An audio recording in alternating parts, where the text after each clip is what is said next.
Yes, good evening, good afternoon, good morning, wherever you are in the world. Welcome back to Football Heritage TV for the Spurs review, episode 20. The title was aptly changed a few hours ago to sack the embarrassing fraud tonight. ANGE has killed Tottenham Hotspur Football Club. And to talk about why this has happened, Maz is here at the moment. A few of the other boys are running a little bit late and will be joining us in due course. Maz, I would say same Spurs, different day. But, I mean, it's all getting a bit embarrassing, Maz, isn't it? It's all getting really, really embarrassing at Tottenham Hotspur. Well, we've made an unusual catalogue of errors. That's not very common today. Don't. All right, okay. I'll change it. I'll change it. If it wasn't for the leak, we would have played much better. Yeah. You know what I mean? Like, it's got to be the leak, isn't it? It's got to be. Otherwise, no one can suss out Ange ball. Yeah. That noise. It's got to be the leak. There's a horrible noise. Dan, there's a horrible noise, I think, coming from your end. Let me turn Maz on. Maz, can you unmute a sec? Just so I know. Hang on, Dan, unmute. It sounded like there was a fan or something. It might be the fan on the end of my computer before I get a new one. I've just turned the thing off. I'm starting to cut the grass. It's because I was charging it. Got a bit hot. Guys, let's get into it, right? Look, unfortunately, it's been a long time since I think we've been able to have one of these types of shows where everyone goes, God, that was good. You know, it's been a long time since there's been harmony within the fan base. There's a long time since there's been harmony at Tottenham Hotspur, if we're going to be brutally honest. And I think the first question I'm going to lead with before we get into the game, we will get into the game. Guys, how on earth has this man not been sacked? Like, either we are too skint to pay him off, either he's got some nudes of Daniel Levy. I don't know what is going on, guys. Somebody help me understand. It's I think it's beyond comprehension. This is unprecedented even for Daniel Levy. I mean, you know, I think a lot of us remember when Juan de Ramos, he won 2 games out of 8 and he was gone. Yeah. No, Daniel Levy got scared. Thought, oh my God, we're going to get relegated. Brought in Redknapp, and the rest is history. Yeah. And how this man has been able to stay at Spurs with the worst results of any manager in all of our lifetimes, because he is literally the worst manager anyone from any generation has ever seen at Spurs. How he survived is. I don't think any of us have got the words to describe it. We're all just praying that he gets sacked at this stage. Yeah, I mean, Dan, look, before we get to the game, I'm literally like reloading Sky Sports every 5 minutes on my phone, hoping that we're going to see the sacked emblem. It's gotta be there. Like it must be in Levy. It must be if it's not at the front of his mind to sack him right now. He must be toying with the idea at least, Dan, surely.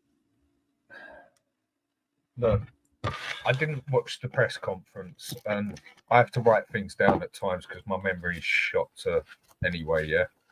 But it was one major point he made in that press conference. No one's happy after the football today. No one. No one's happy with the result.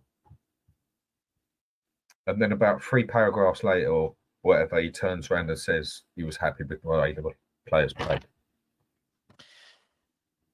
Well, look, let's get into the game then. Let's get into the game. Just 1 second, Savva. There was a guy in the chat, right? Yeah. It's going to be one of those shows tonight. There's a guy in the chat, Bossman, who says surely Christian Gross was the worst. Statistically, he wasn't actually. No, he's not. Right. So you can bring up any of our past managers, and Christian Gross would do a better job. And let's face it, Christian Gross, when he left Spurs and he went to was it Basel? Yeah, he Basel. Didn't do too bad. And let's not disrespect Christian Gross. He won trophies, right? In semi-decent leagues, not in leagues far sprung around the globe that no one's ever heard of, and no one can even name one football team, you know, prior to Ange even joining the league. So that's that. Well, look, let's get into it. I mean, look, we're at the stage where I just worked it out. I think it's like 53.5% defeat rate at the moment. We're 17 defeats from 32. Guys, this is what I expect from Ipswich, who have just got promoted. 17 defeats in 32. This is not what I expect from Tottenham Hotspur. But hey, here we are. Look, let's have a look at let's have a look at a few things that have been said since the game. Okay. And then we'll look at the game itself. So I've got a selection of things. I'm sure you've all seen them flying around in WhatsApp groups. I've got a selection of comments that I'd like to bring up that I just think are brilliant, and not all brilliant for the right reasons, should we say. So I showed everyone during the game, you know, that Tottenham have lost every away game this season in the Premier League when conceding the opening goal. And we've also failed to win any of the last 10 matches when conceding first in the Premier League, which shows they're not playing for him. They're not bouncing back. They're not fighting. Then you've got the, this is the form table over the last 15 games of football, right? We are 17th. And I was assured, and we'll get into this later, guys, I was assured that when the players came back, results would drastically change. If anything, as we were talking about off air, Maz, it got worse. So you can see here, Ipswich, Southampton and Leicester are the only 3 teams in the last 15 match days that are worse than Tottenham Hotspur. You've then got this, which we're going to talk about in a minute. We're going to talk about all of these. We made mistakes, which is unusual. I mean, guys, I don't know where to begin with the absolute crock of shit this is. We made mistakes, which is unusual. Are you kidding me? Then you've got, I saw this from Paul O'Keefe, thought it was pretty funny. He said 17 league defeats in 32 is insane. Still got to visit Villa Park and Anfield and the London Stadium. Plus, we've got Forest and Brighton to come to our ground, and Palace, who are all going to be fighting for Europe. Got this one. In general, I thought we were well in the game and controlled it really well, but we just kept conceding really poor goals. We got this. I love this. Tottenham have now lost more league games this season, 17, than Pochettino lost for 3 seasons straight, which was 16 in 3 seasons. I had to call out whoever this is. I have no idea who this is. I don't mean them any ill harm, but it's people like this that allow Ange to be at our football club. He said Ange needs to go, and by that, he needs to walk, get a mental health break and get back to another club where he'll inevitably win comfortably and loads. These players don't deserve to be defended in interviews and pressers. Most of this fan base deserves nothing anyway. Then just 2 more. Jamie O'Hara saying it's pretty embarrassing being a Spurs fan right now. I've actually clocked out. And then I thought this was pretty funny. Wolves haven't scored more than 2 goals in a match in 2025. Don't worry. Dr. Tottenham will see you. 4 goals later. It's just who we are, mate. Dan List, welcome. Welcome. I mean, when you read all that, I'm going to call it what it is, guys. When you read all of that clickbait nonsense, is it a surprise in the mess we're in? Is it a surprise that we've got so many conflicting views when we've got people defending this manager? Anyone can go. Oh, right. I mean, people are still defending him, aren't they? Yeah. Yeah. They are. But why? I went through it. Yeah, I'll go then. I'll go. Yes. I think everyone is just lost on what to say, Savva. So I think everyone is literally at that point now. They're lost. I think your connection's well out. I feel like you're not in sync with your mouth and stuff, and we can't hear you. All right, mate. Yeah, jump out and jump back in, mate. Yeah, I'll jump out and jump back in if I was you. Go on, Dan. Sorry, go on, mate. I just think we're at that point. I mean, I just had a rant on my show and whatever, and that, but it got to the point I was just having a laugh with Dietrich. I mean, seriously, I think we are literally at that point now where you just, it is what it is. He's just literally at that point now where you end up sitting here and just laughing about it after you've had a rant about it, and you just, it is what it is. It ain't going to change until this manager's out anyway. I know the main problem at the top, but do you know, if anything, to me, but the Ange's more of a threat than Levy at the moment. Yeah, I mean, the thing is, it can change. It can change by the swipe of Daniel Levy's pen. It can change by sacking him, right? Yeah, sacked. D Levy, 5 letters. Yeah. D Levy. Daniel Coys. You know what I mean? Like that swipe of his pen, it can change. Like I've been saying and hoping, and the guys, you know, in the various groups have probably fed up with me of saying it. Any manager that's not Ange will get a better tune out of this team, and just do it just for the European Cup run. Just sack him now. You've got 3 days or 4 days, right, to G up the team, to go to Frankfurt and try something different. Agreed. I'd rather roll the dice, right, and do that. And if it's Mason, Mason's got a better record than him. As much as we don't like Mason, he's got a much better record than Ange does, right? So stick Mason. Well, Maz, do you know what I said? These guys will tell you, they're in a WhatsApp group with me.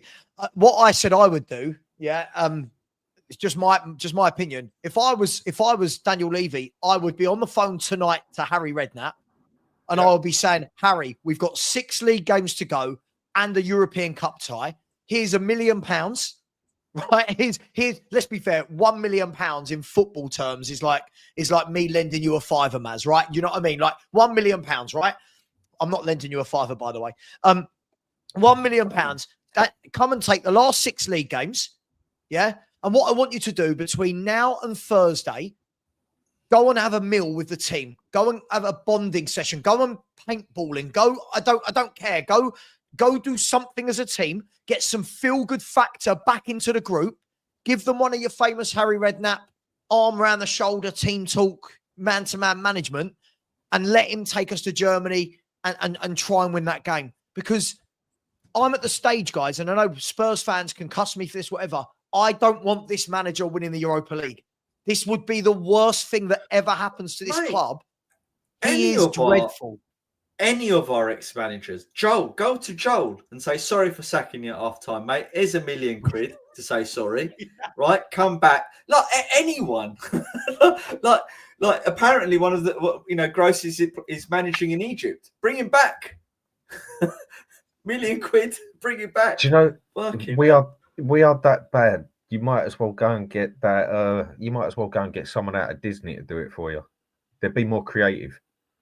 Mate. And they wouldn't use inverted wing backs. Seriously, we are that bad. I am just at that stage now where you could practically put any manager on this screen for me, and I would snap him up straight away and just say, "Yep, there's the job till the end of the season. Take it." Yeah. I am literally at that point that I do not actually think it's comical and we're over exaggerating when I say that any one of us, Alex, Stel, Dietrich, the list can go on and on and on and on and on, could actually go to that club and get a better result out of a couple of games than this clown could. It is literally that bad now that I genuinely believe that. Not just comment and look like I could do a better job. Yeah, go on. I agree. I mean, Daniel, it's like hopefully everything's working now. But it is crazy. We're going to get to the game in a second, but it is crazy, Dan, isn't it? That the guy himself, I don't know if he's trying to convince us and he thinks we're all dumb, or whether he's trying to convince people that didn't see the game. He's talking about, he keeps saying, I thought we controlled the game. Every game, I thought we controlled it. I didn't think we were too bad. I thought we were in it. Dan, only 4 teams have let in more goals than Tottenham this season. What is going on, mate? Right, first of all, can you hear me clearly? Yes, you're back. You're with us. You're in the game. Good. Thank you. Look, he said the performance wasn't too bad, didn't he? He said something like that today. What what can we say? What can we say anymore? That game today. If someone asked you, what is Ange's Spurs? Go and watch that game. It's just that's what we are, isn't it? That game, everything went wrong. Everything, Spurs, they keep possession, pass it side to side, but they'll give you chances. There'll be a lot of space. It was just this is what we are, isn't it? That game, it's just a carbon copy of what Ange's Spurs is, right? Am I wrong? Bang on. No, mate. So somebody in my chat at half time said we're dominating on possession, and I'm like, are you watching us? Like 15,000 passes between Romero, Davis, Gray, Davis, Spence back in. That's not football. This isn't football, guys. So look, let's get to the game, right? And by the way, Reezy, what I mean by that is, of course, I want Spurs to win trophies, but this will be what Perchie said to me earlier. This will feel like the most tainted trophy ever if we win it, because of just how embarrassing we are.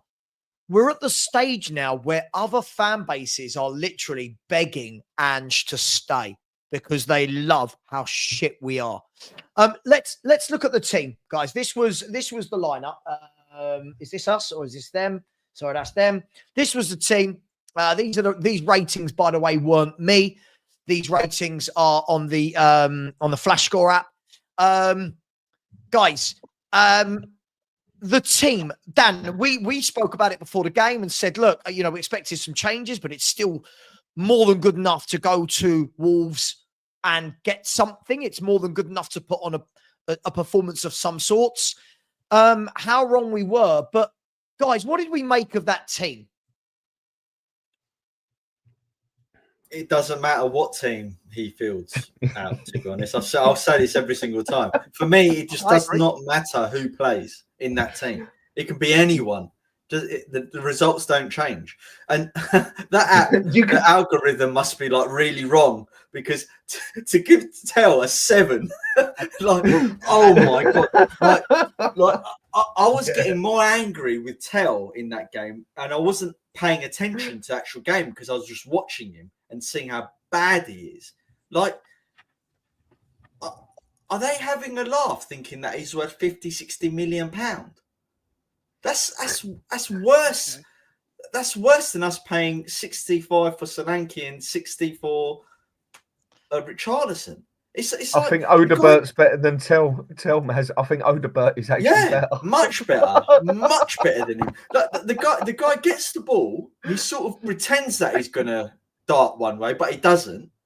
Then he runs and stops, and within that move, he actually hasn't taken on anyone. He just almost moved a couple of yards and not done anything, and then he just ends up passing it back to Spence every single time, or passing it across to Maddison. And the guy's a bad footballer, really bad. I mean, even the goal he scored, which I don't even. If there was something as a, for me, that should be almost classed as an own goal, because he knew nothing about what happened. He just sort of hit him and was like, oh. He's gone in. It's terrible. Oh my God. For outright bad performances today, for me, it was between Tell and Johnson today. Although Johnson, I've seen Johnson have worse games, so maybe I'm being a bit unfair. Maybe I'm being a bit unfair on Johnson, but Tell was awful today. What awful player. Today, I genuinely felt sorry for Archie Gray to have Romero next to him. Because for me, I mean, that was Vicario's worst game ever. For me, and I still think Vicario's a great keeper, don't get me wrong. But I think that performance of Vicario today was as bad as that Liverpool goalkeeper when he made them 2 clown mistakes and they got busted in the Champions League final. I can't remember his name. Yeah, I know what you mean. Yeah. Was it Vesterveld? You know what I mean?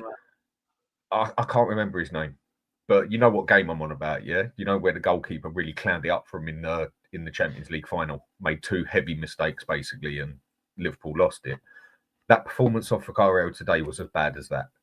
But Vicario is a good goalkeeper. Keres, that's the one, yeah. And that performance today was as bad as that Champions League final. And the and the other one, it was Romero for me. I thought Romero today. I mean, you could say all of them are shocking, but for me, Romero is meant to be, so people keep telling me, a world-class player. This is not a world-class defender. He's very good and very, very good in his day. He's not world-class. And I felt sorry for Archie Gray to have Romero next to him. A World Cup winner who played so... Let's just say I felt sorry for Archie Gray today. And I thought he was twice the player that Romero was. And I'm not even saying he played well. Vicario and Romero on that game today were just, they were the worst, in my opinion. I mean, when we look at it, look, guys, you know, it took a minute and a half, didn't it? Let's be honest. In the first 30 seconds, they go flying down that left wing like everybody does against Tottenham. They win the free kick. The free kick comes over, and I'll tell you what was more embarrassing than conceding the goal. Dan List, I'll come to you. What on earth was Vicario actually complaining about? Like, it was a bad punch out for me. I don't think he got enough on it at all. No one was marking Aït-Nouri on the edge of the box. But there was nothing wrong with the goal. What was the problem, Dan? What was Vicario complaining about? I don't know. He's a bit of a concern, isn't he, that goalie? I know he does. He's a good shot stopper. But he's got a howler in him, isn't he? And there was a couple tonight, weren't there, with today? There was, oh my days, yeah. Look, it wasn't just him, was it? It was many players. It was all mistakes, wasn't it? All 4 goals, they were mistakes. But, you know, you got to blame the manager. You have to blame the manager. But you know what I noticed today, guys? I was looking at the stats after the game. We were outworked. Yeah, this was very concerning for me. I think Wolves attacked well. I think they did. I think they created some good chances. They looked good. But it was the defensive side of the game which they did really well. So I'll just read out some stats. They had 21 tackles to our 13. They won 16 out of them. We won 9. Total clearances, 28 Wolves, 11 ours. Headed clearances, 16, ours 8. Duels won 52 to ours 37. So in all areas, we were outworked. And it's embarrassing, isn't it? Like, player to player, we've got a good as team as well, surely. You know, we had so many options off the bench as well. And you can't blame, you know, didn't have any players. You can't blame tiredness. He made 6 changes. Those 6 changes coming in, they should have done a hell of a lot better. But this is the team we are under Ange now. You know, we're used to losing now. This is what we've become. There's no progression. Yeah. Sorry, just quickly, when you're reading those stats out and we're talking about being worked, this is what makes me laugh. When I'm seeing like the Ange defenders, like Reezy in my chat is saying like, oh, we can't let the players get away with it again. I hate to break it to people. These are his players. Most of these are his players. So when we're saying the players can't do it to us again, most of them haven't done it to us again. They're his. But my point on this, Dan, is this is a Wolves team that when this manager rocked up, sorry, I'm going to say, bless me. When this Wolves manager rocked up, Dan, bless me. Sorry, I can feel that coming. Thank you. When this Wolves manager rocked up, they were in the bottom 3, and they were in a bad way. Does everyone remember how bad Wolves were under O'Neill? They couldn't win. I remember their fans were coming into our chats going, they don't work hard, they don't fight for the team, they're not well drilled. Now, he's picked up a shed load of points, has got them right away from the relegation. I think they're like 15 points away from the relegation zone or something. And isn't it funny, Dan, what the change of manager can actually do for players and their confidence, and when you drill them and coach them? Isn't it amazing? Yeah, well, this is what I said earlier. Look, we should have changed Ange months ago, and this is what happens. You bring in a coach. Who is Victor Pereira? I don't know of him, but he's doing a good job there, isn't he, at Wolves? He really is, and that's 4 wins on a row for them. When's the last time we won 4 games in a row? I can't remember. Maybe back at the beginning of the season last year. But look, you know, you can clearly see that Wolves, the manager's come in, he's got them up and running. got them away from the relegation zone. And I tell you what, in a couple of matches, they'll be above us because I can't see us winning another game for the rest of the season. I agree. Have we got Southampton again anytime soon? No. Everyone has regressed so bad under Ange. It's beyond our wildest imagination of how bad everyone's got in this team, and that's I've been saying it for forever. It doesn't matter who Ange picks in the team, but when you see the players that he fielded out today under a different manager, none of those players should have been outworked or out skilled or outpassed or outpaced today. You know, they're a young team, right? Maybe Davies is the older one out of the lot, but none of them are like dead slow. None, you know, we've got pretty quick players in our team. They should all be full of energy. They all should know how to pass the ball, but they don't. It's like they forget how to play football. Yeah. They forget the basics. And I was saying to Savva in the back room, this inverted fullback situation where Spence and Gray are going into the midfield, leaving Romero to just walk around the back, pass the ball in slow motion, which results in Spence and Gray running around like lunatics, trying to control the ball and shimmy and take a person on to make some space to pass the ball. Then those two look up, see they've got no options because we don't have a midfield anymore. Because none of our midfielders actually drop deeper, like Basuma or Bentancur or Sarr drop deeper to help out the defense to be able to give them options to pass. So then it just inevitably goes back to Davies or Romero, and then the cycle starts again. And then again, Romero's just walking around the back, passing. Then he gets frustrated and bolts forward and exposes the whole back line because only Davies is in the is in the back. Cue the picture, Savva, because it's madness. It's absolute madness. Just so everyone, so Coach Maz can tell everyone. If you look at where, I'm joking by the way. If you look at where Spence and Gray are, you might initially think, oh, okay, they're sort of in the right position, but they're not. They should be 5 yards further back and out wide, right, and nowhere near that centre circle. But because of Ange's tactics, those guys were immediately trying to tuck in centrally, and then we get dispossessed, and the whole move breaks down. We get split open like we do every single game, every single week. The worrying thing about this picture is, first of all, these pictures are from every game now. This is like a carbon copy. One, we were lucky that the pass through to the guy who's pointing for the ball to be played hit in the top right-hand corner wasn't a good one. We were lucky. Two, why is our centre-half, our captain Romero, why is he nowhere near Ben Davies? Why is he nowhere near his centre-back partner? Now, the worrying thing, guys, is this is Sunday. This is Thursday, right? This is Chelsea last week. Look, again, where's Van der Ven and Romero? Nowhere near the centre-back spot, right? This was Arsenal. Look, again, exposed. Look how far apart these two centre-backs are from each other. This was Liverpool earlier in the season. Have a look. It is a carbon copy every game from the game before. Nothing has been worked on. There's been no tweaks. There's been no improvements. And I will say this for the 4,000th time. It is not the personnel playing. This happened when it was Gray and Davis. This happened when it was Danso and Dragushin. This is happening when it's Van der Ven and Romero. It happened today with Romero and Davis. It is the tactics.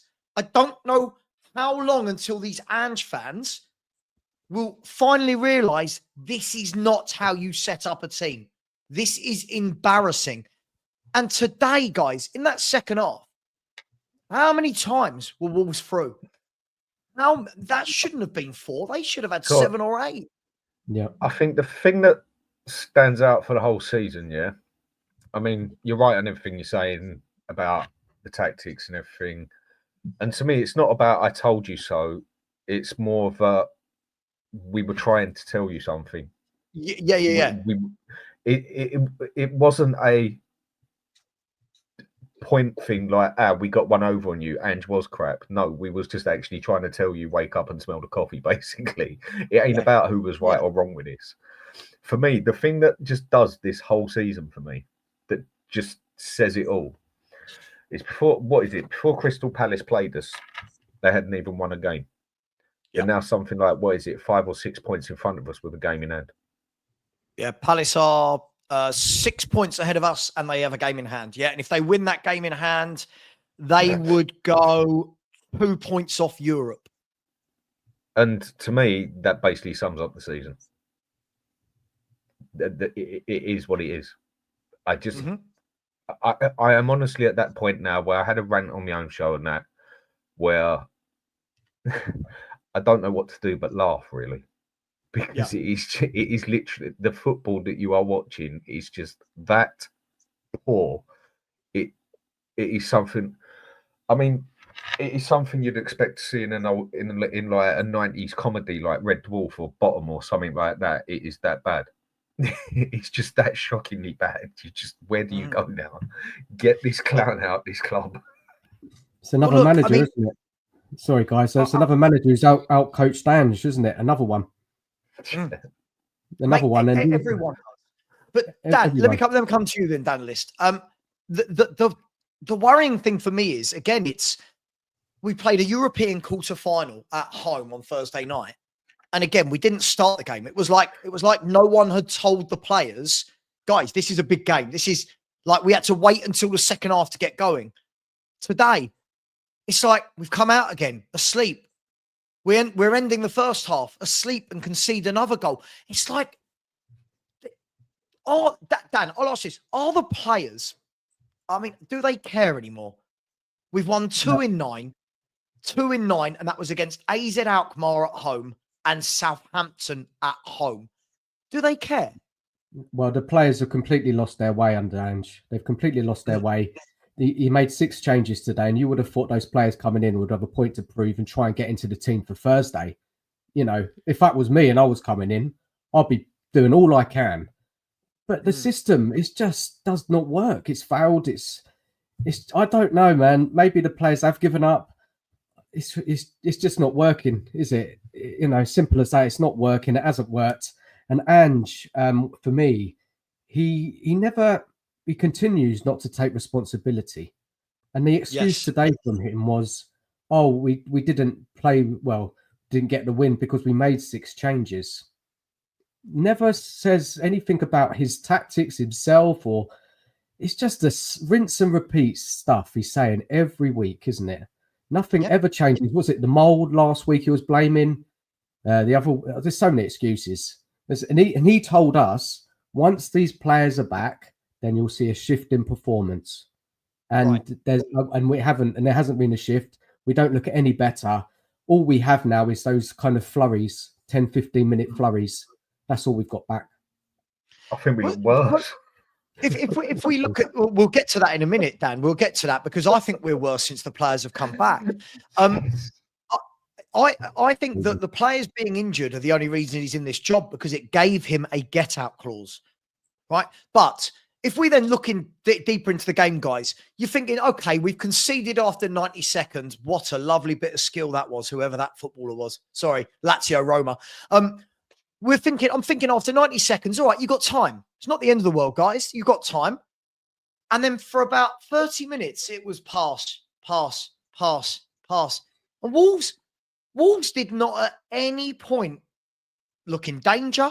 They didn't look panicked. They were comfortable at the back. I think, if I'm right, I think it was the one shot from, was it Basuma?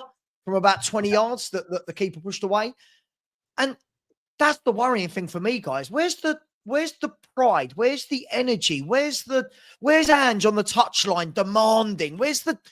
It's all gone flat, hasn't it? Like, completely flat. Yeah. You honestly think the only way this gets any worse, there is only one way, and one way only, and that is we get relegated next season. That is the only way this performance gets worse. This guy can't stay next season. He can't. He can't. He can't stay. It would be.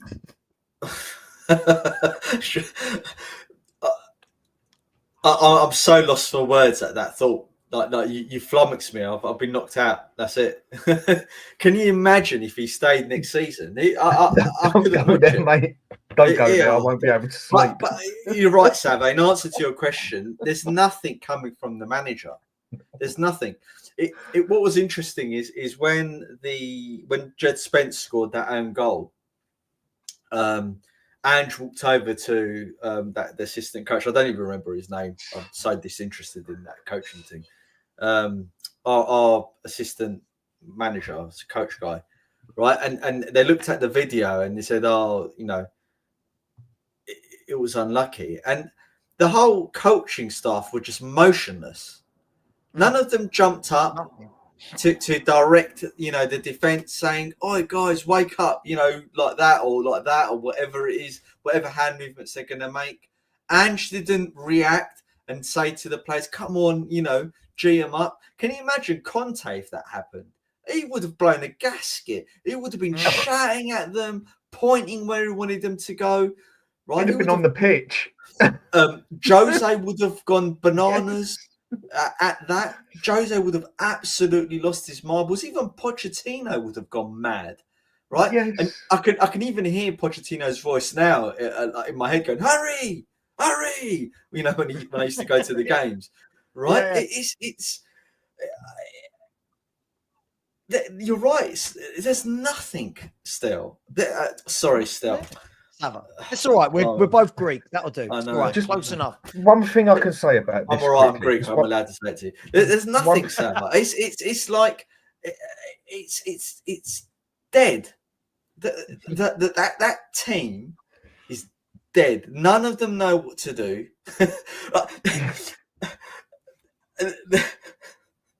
There was one move, right? That is where it's comical. There was one move, right? Right,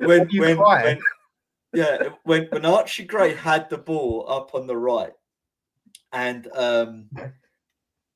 he was playing a 1-2. Oh, blimey! Who was off the right today? Was it off the right? Johnson, that's it. Blimey, you can tell it's getting late. It's 8 o'clock. And he was playing a 1-2 with Johnson, and he passes it to Johnson, and Johnson sort of does his little pretending he's going to move quickly, but he just twinkles his sort of toes and doesn't move anywhere, right? And then passes it straight back to Gray, who's obviously by that point been closed down. So Gray grabs the ball, sort of twists, and then passes it back to Johnson. Johnson does the same thing and then passes it back to Gray. then Gray gets dispossessed. And you can just see in that moment, Gray was thinking to himself, "Hold on a minute, aren't you meant to be our right forward or winger who's meant to take on that player that I've set you up to take on rather than just passing it back to me?" And it made both of them look rubbish. So they must absolutely despise each other when they play. I can imagine myself in that team. I'll be going bananas. I'll be having arguments with everyone on the pitch, especially if I've got the ball and I'm waiting for them to make a run and pass. Make a run so I can pass to them and then I can make my run and all that sort of stuff. They're all just standing around, just clueless. And I think it's because they do that same stupid drill that they do 10,000 times in training, where they play that through ball, someone runs down the box and smashes it at someone's knees to tap it in. That if they don't do that move, they don't know what else to do, because that's the only move they can do. But that's do you know what? Yeah, it's do you know what? Right, I want to talk. We'll talk about Brennan Johnson a bit later. Remind me, I said this. I've never seen a weaker footballer in my life. I've never any fullback playing against him just go, "See you later, mate," and he falls over. He's got no strength. But look, guys, the second goal. I mean, the second goal, we got to talk about it again. It was somebody in my chat said it just needs Benny Hill theme music to be played. It was a nothingy ball by Wolves into the area, wasn't it? It was headed up. Vicario's then pushed it against Spence, who's like a yard away from him, and then just kind of in slow-mo trickles into the back of the net. And I'm just sitting there thinking, oh God, if this isn't a moment that says that says everything about how shit Spurs are, I don't know what is. It was a joke, guys, wasn't it?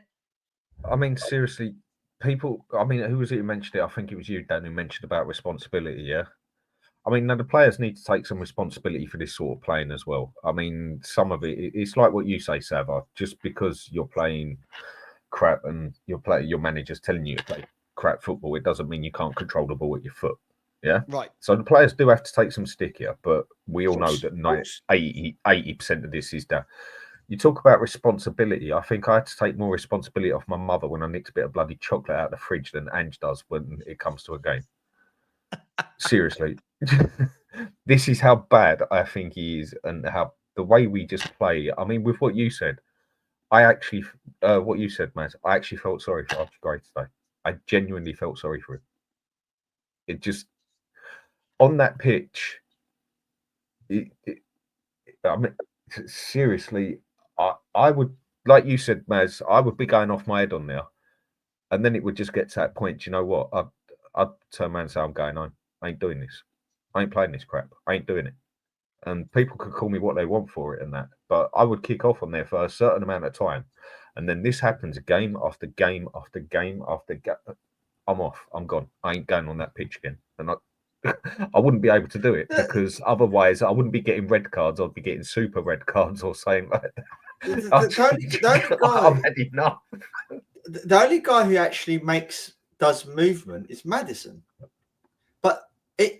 But sort of the problem with what Maddison is doing is he's wasting his time in a sense, because he's running around like a headless chicken and he's the only one moving. And he can only cook, for lack of a better word, when players are making good runs or they're willing to make space for themselves, right? Or take on a man when they're in that one-on-one situation to split open a defense or make room for the players. But no one does it. And Maddison drops deep, and he would do the same thing every time. Maddison would drop deep. He'll either square it to the left or right 10 yards, or he'll play a 30, 40-yard pass right out to the wing where someone will get the ball, progress up the pitch 15 yards, stop, and then pass it back. And then the whole move starts again. And that's all you see throughout the whole game. And it's boring as hell. Wow, is this team boring. Like, I don't even watch the games anymore. I'm just on my phone, just cussing the team.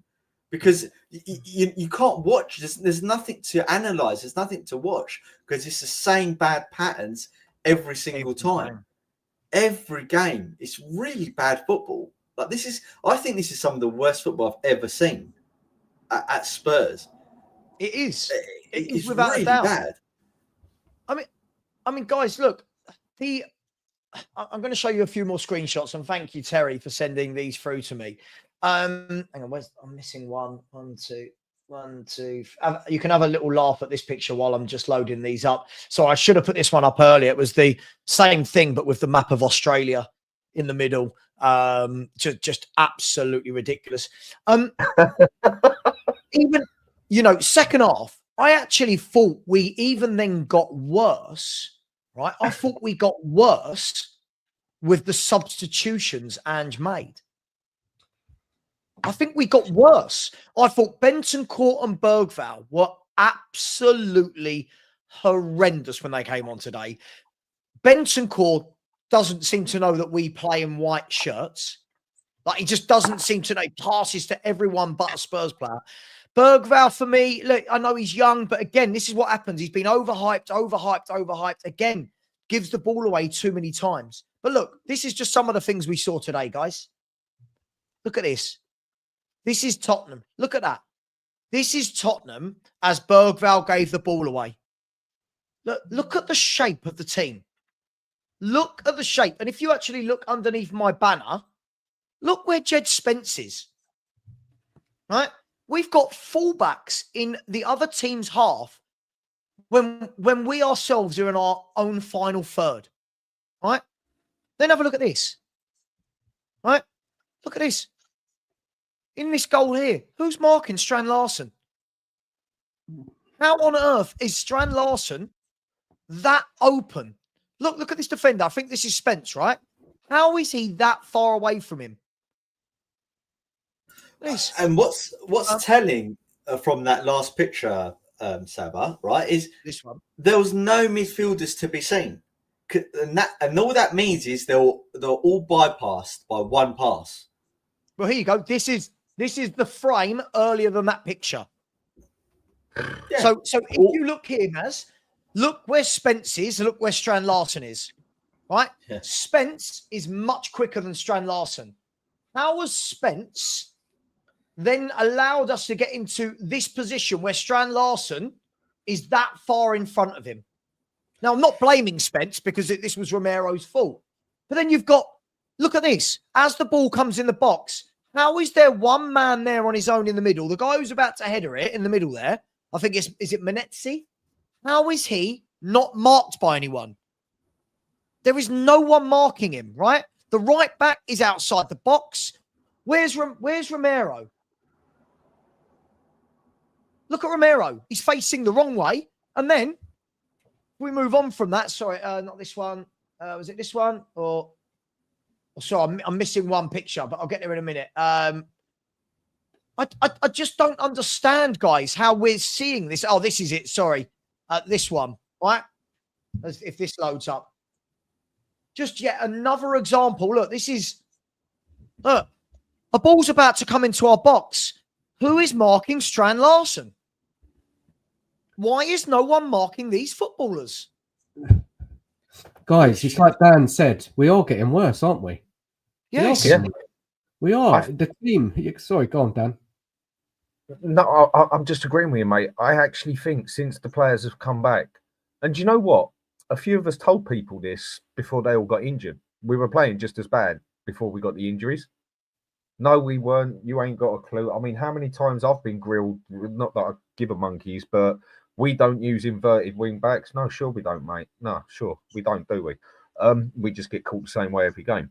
But and then don't worry when the team comes back and the team actually looks worse than what some would say the team he had to bodge together. And then when we had most of the players at the start, we now basically got a full squad, let alone team, and we actually look worse. The only players missing right now are Dragoshin and Danso. But I was told, as were you guys, wait till Romero and Van der Ven come back. Right? We were told, wait until Destiny Adogi is back. Wait until Solanke is back. Wait until this player's back, that player's back. Odegaard's going to change Spurs when he's back. Wait till Kulu's. Guys, it looks worse than before. And I'll tell you what, there are 1,000 people exactly in here right now. Going to have a little moan. 267 likes. That is absolutely shocking. We need to get that to 500 ASAP. Please smash that like button. Please subscribe to Tottenham Away. Please, please, please subscribe to the Danalist. Please subscribe to the Hotspur Hood as well. And if anyone hasn't subscribed to me, please do. Got 1,000 people in here. Come on, people. Let's show some love. But Dan, all the players are back fit. We were meant to be good again. Apparently good again. I don't know when we were, but that was the reason we were bad, because of injuries, right? Yeah, but we all know it wasn't, was it? Like we watched these teams before the injuries, and we were so inconsistent. The end of last season, how many defeats we had, how awful we looked, and fair enough. You get into the summer, you think, okay, maybe Andrew's learnt this season, and he hasn't learnt nothing, and he's got worse and worse. This team have got worse and worse, and there are still fans out there defending him. I've been sent essays about saying, what's the point of getting rid of Ange when it's the same cycle every 2 years? But they're two different points there. It doesn't mean you have to keep Ange, does it? I mean, I don't know why people are defending him still. They can't. The people still are. Do you know that? They are still defending Ange and don't think he's the problem. They're putting it on the board. But it's Ange. Ange is the worst coach we've had since God knows. It's clear to us. 17 defeats, guys. It's unacceptable. It's embarrassing. We're a joke. We're saying the same things every week, right? And I just can't wait for it to end. We got 6 games left. Let's get over Thursday, see what happens. But man, it'll be gone. Like Savva, you said about a little while ago about, surely Ange won't be here in the summer. I mean, what do you think, man? He can't be. Because I know you said a little while ago you were worried that you thought he was going to be here. Do you still think that? Yeah. Mate, I don't know. He's surviving everything. How many lives does this cat have? Like, any other club in world football would have sacked this guy in any point in the last 18 months. He's still here. You've said it, 17 defeats in 32, right? Pochettino lost 17 games in 3 seasons. This man has lost 17 with Liverpool away to play, Villa away, West Ham away, Brighton at home, Palace at home, and Forest at home. If he loses 2 more, gents, if he loses 2 more, we've equaled our Premier League defeat record of 19. If he loses 3 more, he will have lost 20 games in a season, and we've never lost 20 games in a 38-game season. So the team that got relegated lost 21, but that was in a 42-game season for any of those old enough to remember when it was 42 games a season. This guy is breaking records, Dan, weekly and still not being sacked. That is why my worry is that he's just going to be here. Because there are people, Dan, that think there are people. So I'm speaking to the Dan list here. There are people that think this run is worth keeping him for and he deserves it. Look, this is what we've done in Europe. We've beaten Karabag, Ferencvaros, Alkmaar, Hoffenheim, and Elfsborg. Right? And people tell me he deserves Thursday's game. What? We've won 5 out of 11 European games against absolute minnows. All right, the only one I would say that probably aren't a minnow. Alkmaar. Roma we drew, but at least they're probably one of the stronger teams, aren't they? But even then, we were lucky, really, because they had loads of chances. So But you would have thought to answer your question, I don't know, mate. To answer your question, I don't know. Because for me, every time we lose, we all go, that's got to be it, right? Yeah. And then nothing happens. It's got to be it this week, right? Yeah, nothing happens. It just must be that Europa League, that's it. And then they couldn't get a manager in that they wanted and they have to wait until the summer. I hope it's that. Yeah. But look, you would have thought if anyone with a footballing brain in the club would realise and be watching week on week, seeing us digress, get worse and worse, and be speaking to Levy or whoever, it's not working out and it's never going to work, surely. Even would have thought people in the club, ex-players, just be saying, giving them a nudge, saying, look, this is not going, it's never going to happen with Ange. It's just you just got to let him go. I mean, Dan, you're 100% right, mate. I think we can all. I can't vouch for everybody, but I think I can vouch for a lot of men out there who've had a woman in their life at some stage where they really got feelings for them, and the other one's got feelings for them. But you just know it ain't happening. It ain't going to work. There's too much, I don't know, maybe your personalities clash or something like that. But you've got strong feelings for them. You want it to work, but you just know it ain't going to work. So you just basically show them the door. And it sounds a bit harsh, but it's a dog-eat-dog world out there. And if you don't look out for yourself, no one else is going to look out for you. If you don't love yourself, no one else will. And at the moment, we ain't looking out for ourselves. We ain't loving ourselves. And we definitely ain't telling it to walk out the door. It's only going to get worse until this thing goes. Well, it's going to get worse. Out. Levy, for me, he ain't the main problem at the moment. For me, it's Ange. He's more of a problem. He's got to go. We're going to get videos, right, where some of them are going to be like, Richarlison coming back is going to solve all of Ange's problems. Oh, don't. You know, wait until VDV gets back in the squad and he's fit. You know, we're going to get nonsense like that. The This reason is just why, the beginning for Tell. but Mads, it's the reason, yeah? Why Tell fixes forward line. Romero, why he's the best. All of these videos go round and fans lap this shit up. When am I going to see it on the pitch? When are these people actually going to stop saying these things and actually tell the truth? When am I going to start seeing videos from these people that have been very, very wrong? It's okay to be wrong, right? We're all wrong in life. We're all wrong at times.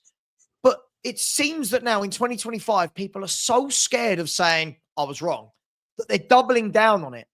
And, you know, those channels call us toxic.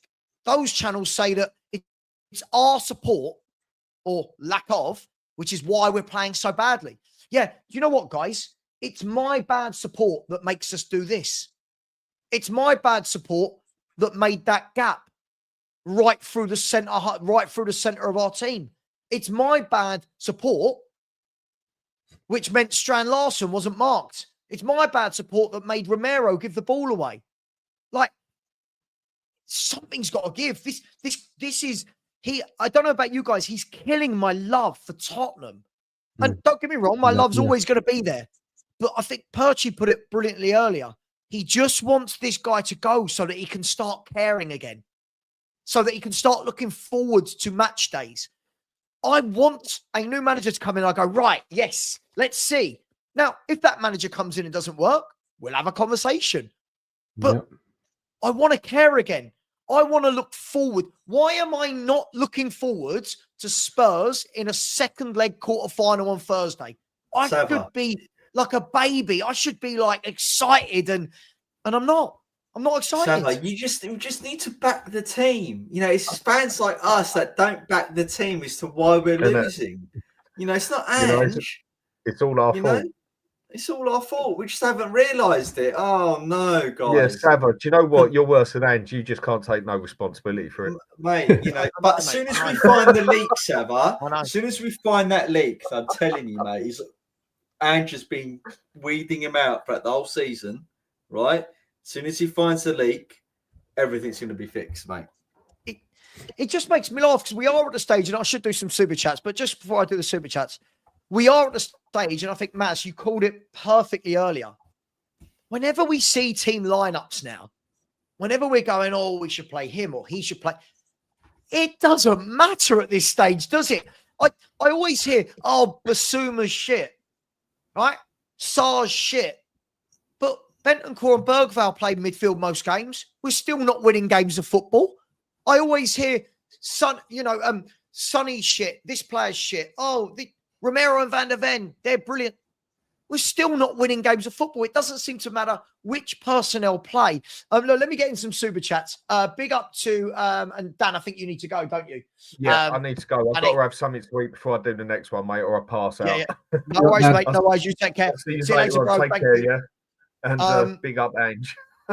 Yeah, big up Ange. Yeah. Big up to Anthony Clark, who's become a YouTube member. Big up to you, my man. Thank you very much. Always appreciate your generosity as demonstrated here with a super sticker. As always, thank you very much. I think you must put in about 7 or 8 of them a day. So thank you very much, my man. I do appreciate it. Big up to Vindaloo, who's an Arsenal fan, decided to give me 4 super chats. So fair play. He said, Vindaloo said, here's towards buying some decent players. Can I use it instead towards sacking Ange? Is that okay? Vindaloo said, you do a lot more for the world being crap. Don't put yourself down. Thank you very much. Vindaloo has then said, Savva, if after a European loss and he doesn't get sacked, in your opinion, what is Levy thinking? The only thing I can think of that will be after the European game will be that we've got 6 league games left to go and there's fuck all to play for. That's the only thing I can think of. But for me, we should have made this change going into the January transfer window and given us a fighting chance to go on a run. And we'll talk about that in a minute. But big up to you for that. And then you've come back in again and said, at least you never got relegated. Chin up. Well, thank God there are 3 awful, awful teams in this Premier League. That's all I can say. Thank God, because at the moment, it looks like we're going to finish about 17th. and we're going to be the 4th worst team in the country. Big up to you for all of those. Guys, look, I looked at Everton. I've looked at Wolves, right? 2 teams that were banging trouble. Changed their managers, got the same squads, and look at the difference in performance. So everyone that's saying it's every one of our players, the players all need to go. Guys, how have Everton turned around so dramatically under Moyes? How have Wolves turned around so dramatically under Vitor Pereira? Just better coaching, isn't it? Better coaching, better setups, getting the most out of players they got. It's just all basic stuff, right? All basic stuff, and that's what we needed. Dan, the thing is as well,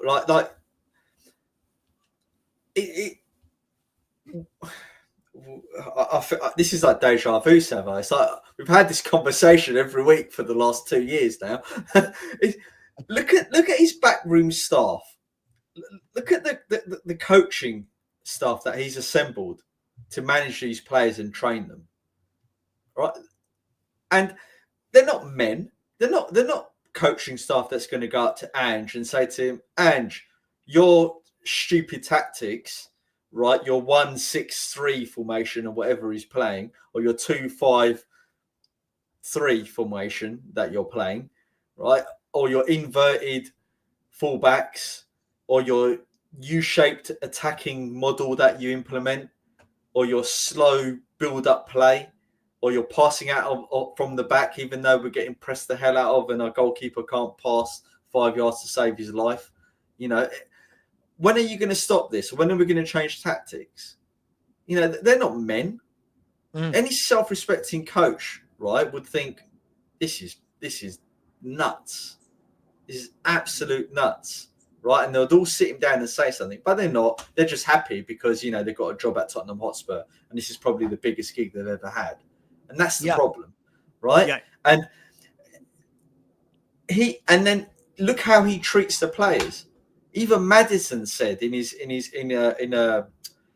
he went on, he done a show on, and when they were talking about his life and golf and stuff like that, that he never interacts with the players, doesn't build up strong bonds with them, doesn't, you know, they don't feel that they can just go up to him and say, you know, boss, this is not playing. And when they have, players have fallen out with him. And that's been made public, hasn't it, by various journos and stuff like that. So putting aside like the tactics and everything, he's created an atmosphere that is not conducive to a team that will win, right? Will want to win or want to play for him. And I think it's more toxic than what it got under in Poch's final days or in Jose's final days. Sure. Right? Because the reason why Poch failed and Jose failed, and even Nuno, well, to be honest, all the last 4 managers, Conte, Jose, Nuno, and Poch, is had the board and Daniel Levy backed them and said, don't worry, I know like some of the players in that dressing room have called you out. We'll get rid of them. Who do you want to come in to replace them? If they gave them that level of backing, they could have turned the situation around. But they never do. Daniel Levy always sided with the players, right? And in this scenario, he's got arse about face. He's bloody sided with the manager that doesn't know what he's doing. And all the players have down tools. So we've got I was going to say the best of both worlds. We've got the worst of both worlds. We've got a team that doesn't want to play for him and a manager that won't change. and he's not sacked either of them. You're right. This is so arse about fate. Like Danlist, Maz is right. Never before have we seen this. And Ange and Levy's kept the guy. You know, somebody said there, Jose was sacked when he was 7th and in a cup final. Right? Conte, I don't believe Conte was actually sacked. I believe that was mutual. Sorry, Savva. And the thing with Jose, just to make that point, because we never really say this when we say this point, is that Jose was sacked and he was 7th, but it was only something like 3 or 4 points off the top 4. Yeah, so he needed a game or so to go back up there. You know what I mean? Yeah. So you had Jose there. You had Conte. Now Conte, for me, I don't ever believe it was a sacking. I think that all the reports at the time said it was a mutual thing, and you could see but he was fourth.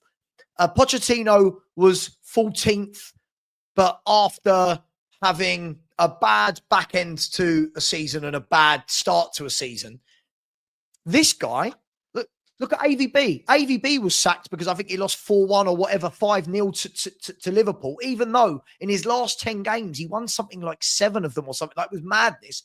This guy has had a bad 18 months, Dan, and still, he is still there. It's confusing, isn't it? It's very confusing. Yeah, because they've backed him. He spent a lot of money as well. Of all managers to stand by, he's the worst manager to stand by. It's all probably about money. Like, they don't want to sack him because they have to pay out £10 million or something silly like that. But I don't understand it. Is it something to do with Munn? Because Munn brought him in? I don't know. But it just doesn't make any sense how he's still here, how he survived this long. But the problem with that side of the argument, Dan, and listen, I'm not going against your point. I do agree with what you're saying. But we get told that Daniel Levy's a brilliant businessman. Therefore, by proxy, all of the staff that he puts around him should be good, right? Yeah. And the results should be good. But the results aren't good. And the staff that the management layers that he's put around him aren't good because they're performing badly. So why is this continuing? A good businessman will see that the club is hemorrhaging money and bleeding, right? And put a stop to the bleeding. You're not working, out you go. A bit like Roman Abramovich used to do. If you're not going to win, laters, right? I'll bring in the next guy and back them. But we don't. We don't do that. Daniel Levy's is implemented a bad management structure. They in turn implemented ANGE, and he's sunk 400 million quid into it, right? And he's just watched it week in, week out, hemorrhaging money, and losses, money and losses, right? Week in, week out, right?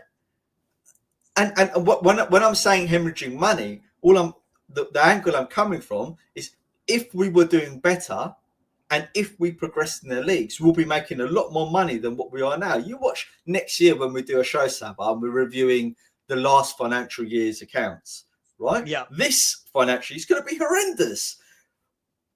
We will be celebrating that we're only 4% down last year because this year we're going to be even more down. So from that perspective, Sean's right.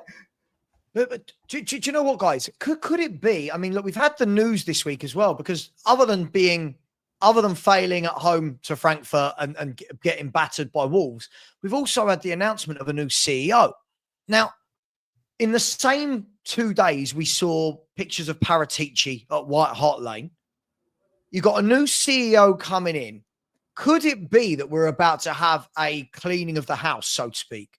Could it be that we're about to lose Lang, Munn, and Postecoglou? And could it be that Daniel Levy is getting all this ready in the background, and that's why he's brought in Vinay to run a bit more of the football? I'm speculating. I don't know. I'm just asking. You can only hope. You can only hope, because that news what broke.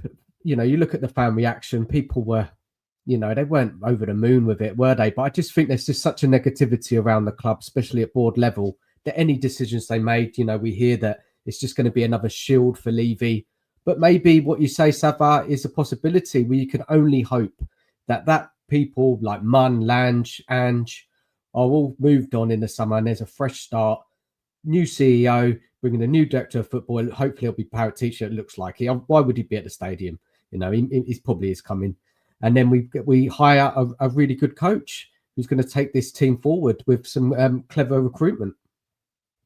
See, yeah, do you know what? Absolutely. See, the thing is for me, and we had this chat the other day, not me with you guys, but in most companies, the CEO runs it, right? The CEO is the guy, the girl, whoever, the unicorn, whatever people are these days.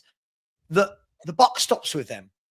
Now, I'm going to be really interested to see, and we know with Daniel Levy's track record, this doesn't normally happen, but if he's bringing Vinay in as a CEO to work underneath him, could it be that he's turning around? Maybe he has had enough. Maybe Daniel Levy's had enough of the stick. Maybe he is going to say, look, Vinay, you come in, make the decisions. Yeah, I want a clean sweep. I want a new CEO in you. I need a new director of football. I need a new manager. This is your first job. Here, meet Fabio Paratici. Hey, Vinay. Hey, Fabio. who are we going to bring? I'm spitballing. I have no idea of knowing this, but 2 and 2 Savva, together, we must be getting near 4, well, right? look, Savva, if we're going to take a step back and pretend we're not Tottenham supporters, right?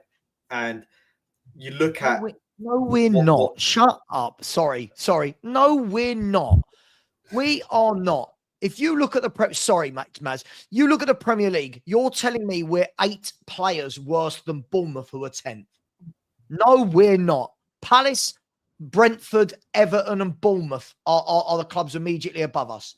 And you're telling me go away. Go away.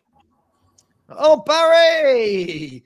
Sorry, Matt. Sorry, I interrupted. Go on, mate. I interrupted. So I was going to say, if we take a step back and remove ourselves from being Tottenham fans and we analyse it a little bit, you can tell that the manager and the people just above him, so Lange and Munn above him, haven't worked out. Awful 2 years. Absolutely awful 2 years. In comparison to what we've had in the past. You know, you could say that year where we finished 5th, you know, it was on par with what we normally do, but it wasn't really because you had 10 good games and the rest of it was horrendous. So you're right, Savva, bringing in that Vinay guy, and then he then brings in Paratici, some makings of, as you said, cleaning out the old, bringing in the new. If he is doing that, and we can only judge them by their fruits, right? We can only judge them by what happens going forward. They need to be football people, like proper football people. Agreed. I wasn't Paratici's biggest fan, but at least he had some sort of pedigree about him.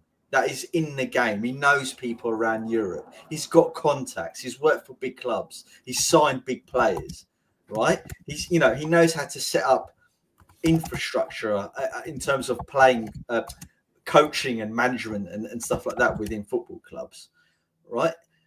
And if Vinay obviously was at Arsenal, you know, he's done whatever he's done at Arsenal, you know, I'll reserve judgment on him when it comes to Spurs, and we talk about him more.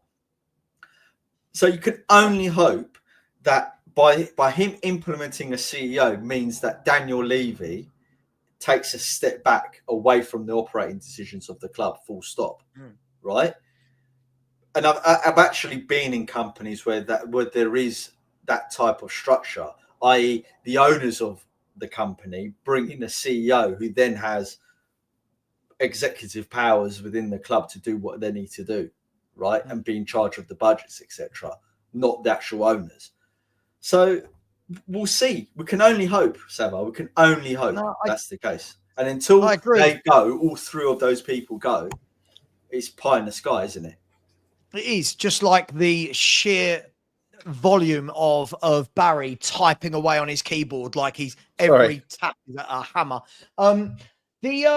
Look, just quickly, I have to call people outside. These people crack me up. This is the very same person that has said the only reason we are where we are was because of the injury crisis, right? Isn't it funny that now the players are back fit and we're not getting better? It's now we all overrate our squad. I rated our squad as 7th. Sorry, 7th. That is 7th. It's weird when it looks backwards on the screen. 7th, right? And Nick, you would have been stringing me at the time. Do you remember how much abuse I got for saying 7th? I was your toxic, typical Savva. 7th. I had us in Conference League qualification, worse than last season's performance, and I got called toxic. Now, all of a sudden, none of the players are any good. So, Barry, I'll bring this point up again. Everton have the same squad that they had before. And now I think they've lost I think somebody said the other day, they've lost something like one of their last 9 or something. I don't know. Right? Everton. Wolves have won 5 of their last 7. 1 draw, 1 defeat in there. Same squad that they had before under Gary O'Neill. At what stage are we going to stop thinking that every player we've got is absolutely crap and realise that this is what happens when you're not coached? Why can't our fans accept that? Well, yeah, I mean, look, it gets to the point with everyone, right? Some people were quite early on with this manager. Some people, like myself, it took a little bit longer. Look, they can't accept it because they want to think that we're better than we are. I just don't know what else to say. Today, I think I must have watched 10 minutes of that game. I didn't miss. I mean, those 10 minutes were horrendous, but yeah, I just think it's just absolutely this manager, this squad, this everything about what we saw today just shows you exactly where we are, and we're an absolute. It's laughable, right? I don't think anyone's getting angry anymore. You know, I don't see anyone getting angry about what's happened today. I think we're all just laughing about it, going, "Can it get worse?" I mean, West Ham probably just have more difficult fixtures than us. Yeah. And Use your ears. Wolves will be above us soon. Palace will what? 15 points behind us. Oh, Palace were miles and then behind. now they're above us. Wolves, Everton were 9 points behind us. They're above us. Wolves will be above us when we come to play Liverpool. Liverpool are going to win the Premier League, beating us next Sunday. Spursy. So I mean, I don't actually, you know, Forest have lost back-to-back, so we all know what that means. We're going to lose. We're going to lose that game, which means Wolfie's going to absolutely rip you a new one. But we could genuinely. I'm not even joking. We got to go to Villa. We got to go to West Ham. We're playing Brighton at home the last game of the season. I mean, we could not, you know, we could go without losing. We're not winning another game of football. And this absolute clown will still be here. And there's people, and I'll call him out, Mr. Hippie, we're gonna smash Wolves, are we? Well, yeah, but we didn't. To be fair to him, and I can't believe I'm going to say this, to be fair to him, he does make that delusional video before every game. So I don't take it seriously. The problem is people like him. And again, as I said, I don't know the guy. I've got nothing against him, even other than the fact he calls me a CUNT 1,000 times a week. You know, they make these videos, but they're not based on football opinions. Yeah, and I know, I get it. People don't like some of what we do. People don't want the in-depth conversation. But it's very easy to just say nice things, isn't it? It's very easy. 100%. But it's also the other thing that I'll say is today, I think the leaks are actually the players. The players together conspired. Vicario and Romero conspired to try and get Ange sacked. I'm sure of it. Surely this is what they're doing. These players, they cannot be going out and playing this badly because they're that bad. Surely these players are better than this. Honestly, I don't know. Maybe they're doing. They finished 5th last year. They can't be. You know, they can't be terrible. Listen, we've seen Rodrigo Bentancur play for Juventus. Yeah, Kulu for Juventus. Romero's won a World Cup. James Maddison's won an FA Cup.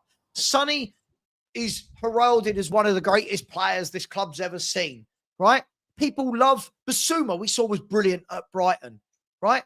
These people, like Porro was excellent at Sporting Lisbon. Udogie was really good at Udinese.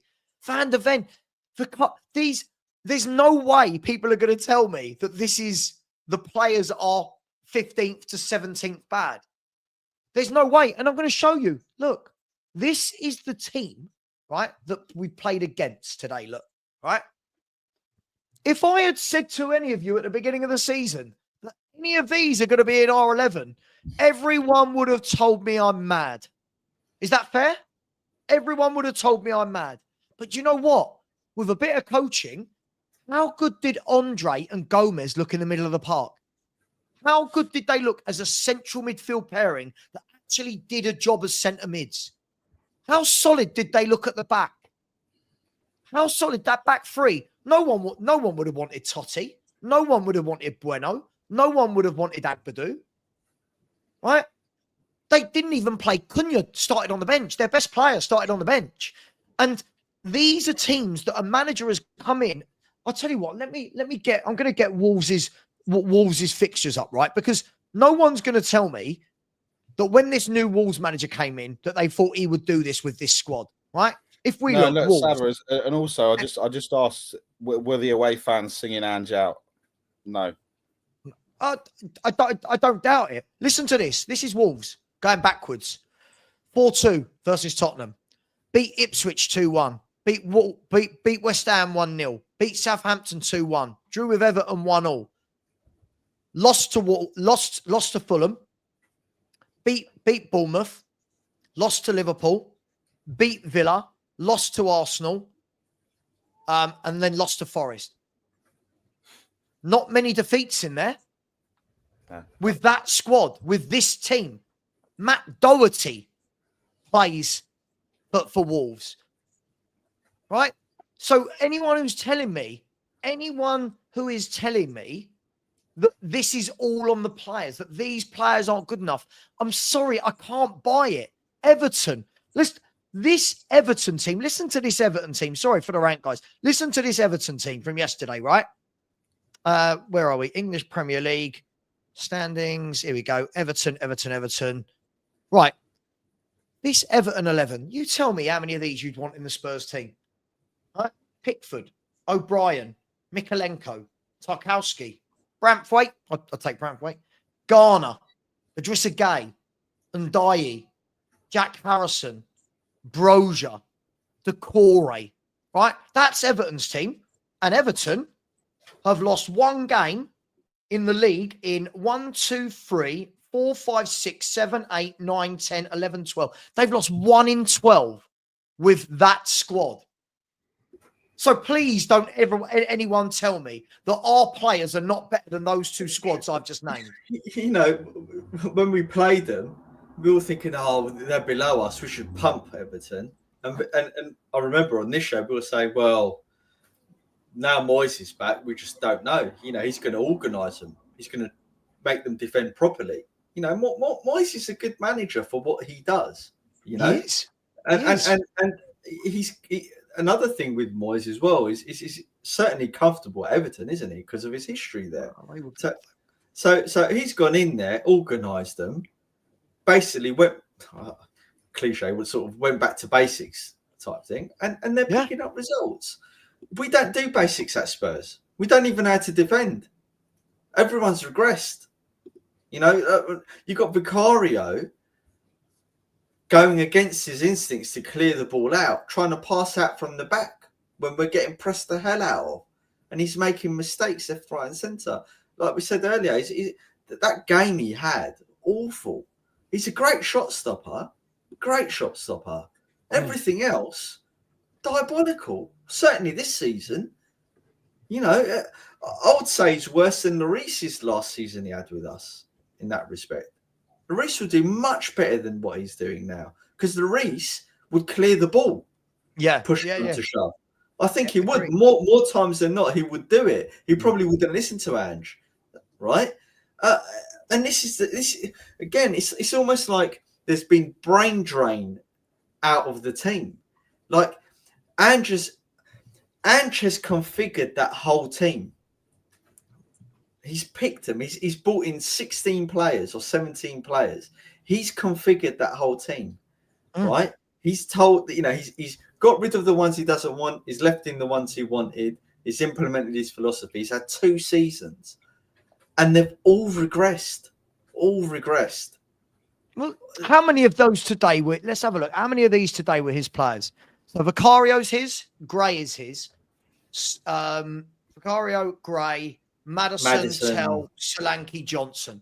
So 6 of that 11 he signed. And bearing in mind, the front 3, right? Let's have a look at this front 3 that are his. Solanke was 55, 60 million. Johnson was 47 million. So we're looking at a cool 110 million for those two. Tell's got a 50 million price tag on his head. That's 160 million pound worth of player. James Maddison was 40 million. Right, Archie Gray was 25 to 40, depending on how you look at the deal. Vicario was what? I don't know, 20, was he? Something like that? Right? 11 million. But the thing is, still, even that's the starting lineup. All the players he then brought in the subs were all his players, apart from Bentancur, right? So it's like, it's his squad, right? He's spent 400 million quid. None of the players he's brought in has made a material change to the team. We've got worse. all the players he got rid of would probably get into this team. Højbjerg being one prime example. For sure. So it's just awful. I don't even know how to structure the arguments with him anymore because he's so bad that this it's just awful, absolutely awful. I'm just lost for words now with how to describe how bad things are at Spurs.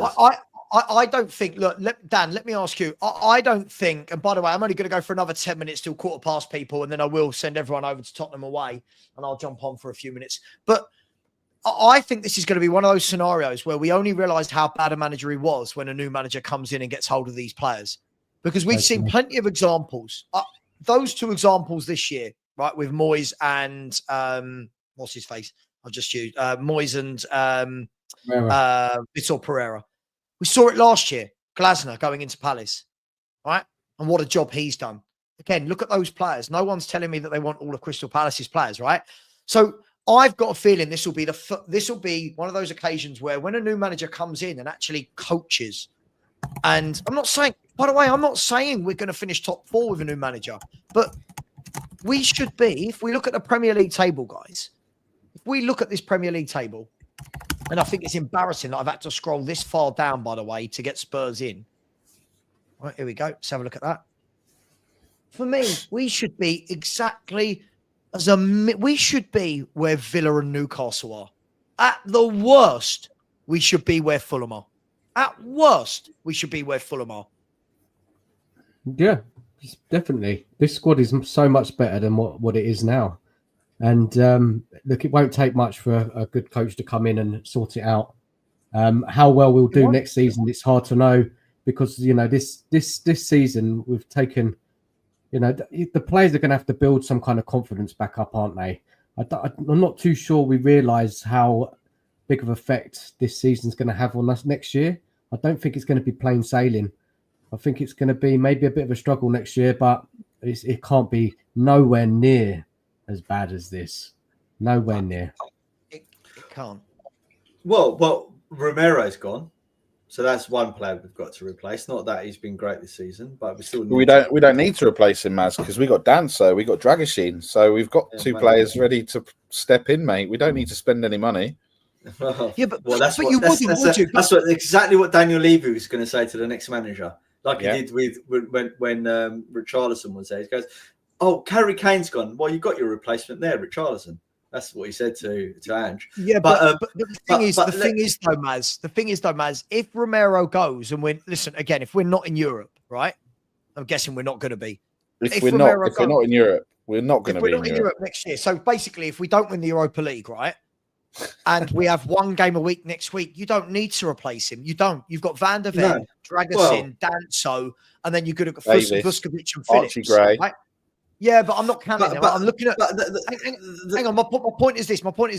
With a proper coach, why can't Danso, Dragusin, Van der Ven be effective? There will be. I'm not saying they're not. But what I'm saying is there'll be a need to bring in a defender to replace him. Right? I don't think there will be if you've got one game a week. There won't be, will there? We have about 8 injuries we have swaths of players being injured all the time. We need defenders, don't we? But you've got Danso, Dragusin, Mickey Van der Ven. You'll have Vuskovic and Phillips. How many centre backs do you want for playing 2 at the back? Playing once a week. You can't just have an endless supply of centre halves, can you? You can't.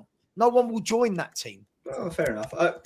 I'm just spitballing. I just can't see how you can fit them all in. No, that's fine. I think it's the way I see it is you've got a quote unquote star player leaving the team. I would like the quote unquote star player replaced, right? But if we don't need them, that's fine. I'm not going to die on the hill for replacing Romero.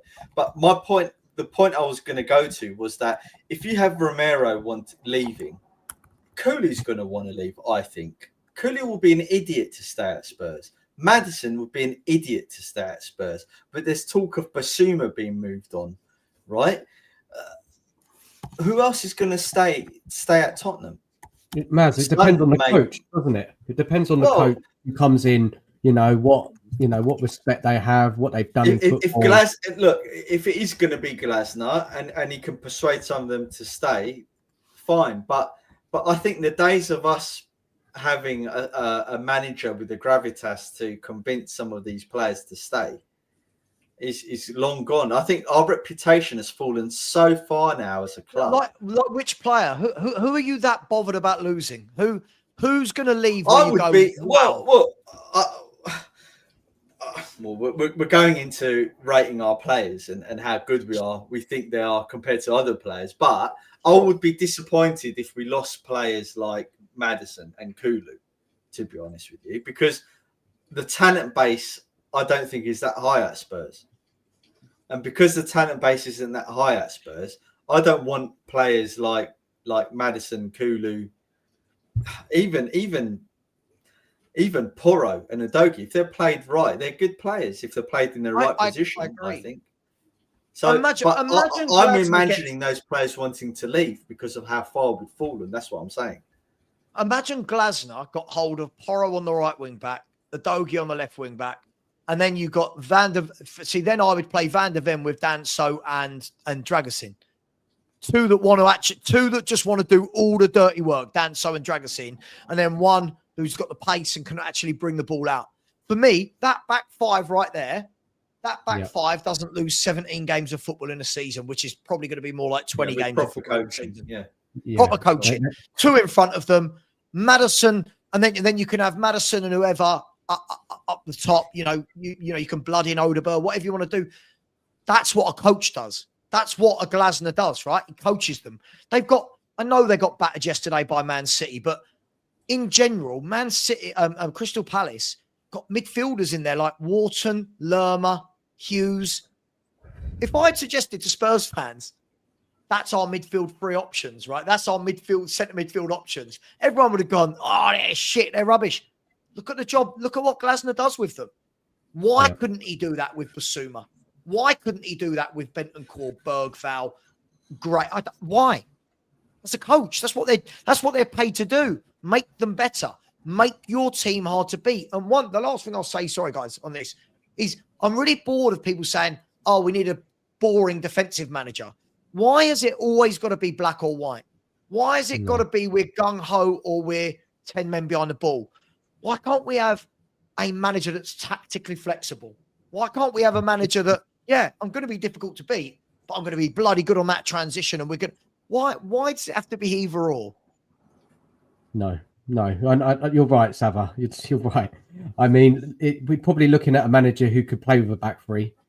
We've got the players for it, the wing backs. We need someone in midfield. A playmaker or a defensive midfielder, somebody who can control the game. We're crying out for it. I think we need another forward, and I know we've got so many wingers, but I don't rate them really. We need a magic signing. Somebody who's going to lift us, off our seats. We do need a bit, but I think a decent coach like a Glasner will come in. He knows how to defend, he knows how to attack, knows how to set up a team. I mean, that'd be a good one for me. But look, there's so many out there we could get, but who that is, we don't know, right? No, of course. I mean, let me ask you then, guys. If you could only have one, you can have one manager that's available. Who are you taking? Realistically, there's no point talking about Klopp and Pep and all. Like realistically. Well, right now till the end of the season, or no. I want not interims. I'm talking about what are the options, Savva? What are the options? Give me some options. You know a lot more managers than I do. Okay, so you've got people like Holness at Stuttgart, who's a really good manager, really flexible, plays with a back three. You've got people like Terzic, who's out of a job. You've got Xavi. Who obviously Barcelona Xavi, who's excellent at working with kids, bringing them through, good tactically. You've got, and then in the Premier League, you could look at Silva and Glasner and Iriola. Thomas Frank. I've changed my mind on Iriola. I preferred Silva over Iriola, but I've definitely gone off Iriola a little bit because I think his form's dipped, and it's making me think, is he really the right right person. You need to have a manager is a strong-headed manager, and I think it's either got to be, out of the ones you mentioned, it's either got to be Glasner. I think Glasner can probably hold his own. And do you know what would be nice, Maz? Do you know what would be nice with the next manager? Just somebody that in their press conferences, you think, I want to watch this because that's my manager talking. yeah, precisely. Just somebody that doesn't say something that gets turned into a meme Isn't a every rude, 5 seconds. Yeah. rude, despicable, disgusting human like Andrews. Yeah, but basically, you watch those YouTube videos going around about Thomas Frank. Just it's not everyone's cup of tea, but I think he does an excellent job with what he has. You look at those team talks he gives to his teams before the game. I like Frank as a person. He's a man's man. Yeah, I like Frank as a person. He does impress me when he speaks, and I've seen some of those videos of him. My only thing is with Brentford is I'm not sure I like his football, if I'm honest with you. And sure, not for everyone. And yeah, and I've always maintained this. The manager that comes in has to have the gravitas to hold his own when he's speaking to the board and when he's speaking to the football directors. Not in Ange's way, because Ange's an imbecile, right? But someone who's a football man and knows what players he wants in this team. And someone like Glasner, I would even say Xavi, because what a lot of people don't realise with Xavi is Xavi went in when it was an absolute nuclear meltdown at Barcelona. Yeah, I know. And he guided them for 2 years that he was there in diabolical circumstances. And, you know, I would give him a go, you know, because let's face it, his playing CV is exceptional. He will, you know, think of his probably contacts. yeah, exactly. Right. He's probably still better than all of our midfielders today, right? Player manager. yeah, he's probably better. And bring Iniesta back as well. Bring Iniesta back, and we'll get all of them. Right. And you said the point. I was going to say, you want someone who can ring up around Europe and say, young man, come and play for me, and they'll be like, yeah, okay, because of who he is.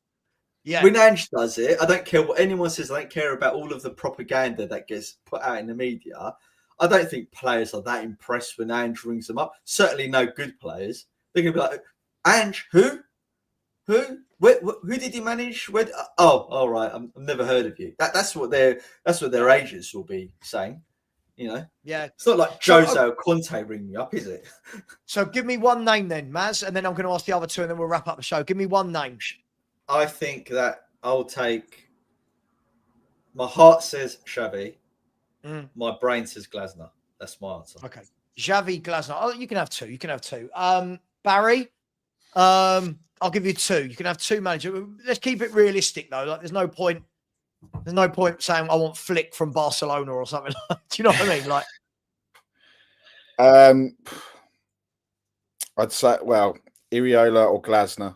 But I think whatever we're doing, I think we're just stumbling towards next summer and Poch coming back, because I think that's all Levy's got to keep people happy. Yeah. I mean, that's a great point. I mean, Dan, for you, I mean, I can't wait a year of Ange though. But Dan, for you, which two? Well, if the board had any ambition, I would like to have someone like Inzaghi, but I think he's out of our reach. Oh, yeah. I really do. He's out of our reach. But I've been realistic options. I like what I've seen with Glasner. He's won the Europa League. You know, Frankfurt are not a big side, but he got them over the line. He's done well with Palace. You know, I know it was a slow start this season, but I think they went on a crazy run where they hardly lost. I think that recently they only just lost to City now. And, you know, I think we've got the players to play a system. I don't think we could do much worse than him. I think he's a good manager. You know, there's always a ceiling under Levy. This is the issue, isn't it? But I think he'll make us competitive. He'll set us up defensively better and attack as well. So, look, Glasner for me. Yeah, I'm happy with him. Yeah. Yeah, for the record, I'd love someone like a Holness of Stuttgart. I think Glasner makes sense because he's done it in the Premier League. He's won in Europe, so he knows what that's all about, and he plays a three at the back. And I just think we're perfectly suited for three at the back. Problem is, if you play three at the back, is Spurs have signed about 4,000 wingers. But you know, I'm at the stage, as I said before, I'm at the stage where you could talk about bringing Harry Redknapp out of retirement. I'd take Big Sam Allardyce. I'm at the stage where I'd take Sean Dyche. That is how much I hate this manager. I'm at that stage. But listen, guys, I am going to leave it there. Just quickly, Jordan, thank you very much. I said, hi, guys. Only last season, Nottingham Forest stayed up on 32 points in 17th place. And now we are supposed to believe hardly any of our players would get into the Forest team. Jordan, this is my point. Yeah, this is my point. Nottingham Forest went from 17th to now 3rd. I'm not saying they'll finish 3rd, 17th to 3rd, because they're organised, made some smart signings, like Milenkovic at the back. Smart signings, and they're well organised. Yeah, now all these people will suddenly start telling us, all your players are crap. You overrate them. Hang on. Does that mean all of Forest's players are great? All of Brighton's players are great? All of Bournemouth's players are great? Brentford, Palace? No. So listen, big up to you. Completely agree. Listen, thank you very much, guys. I really appreciate your time. Guys, I am going to send everyone over now. If you just let the show finish out, it will give you the link. So it will just tell you to click on to go to Tottenham away. Please type in Savva Raid. Show some love. Subscribe to the channel. Please subscribe to the Danalist. Please subscribe to Tottenham Away. And if you haven't subscribed to me already, please do. We're 7 subscribers today away from hitting 100 subs in one day. So if you would be so kind, please do. Thank you very much. Guys, it's been a pleasure.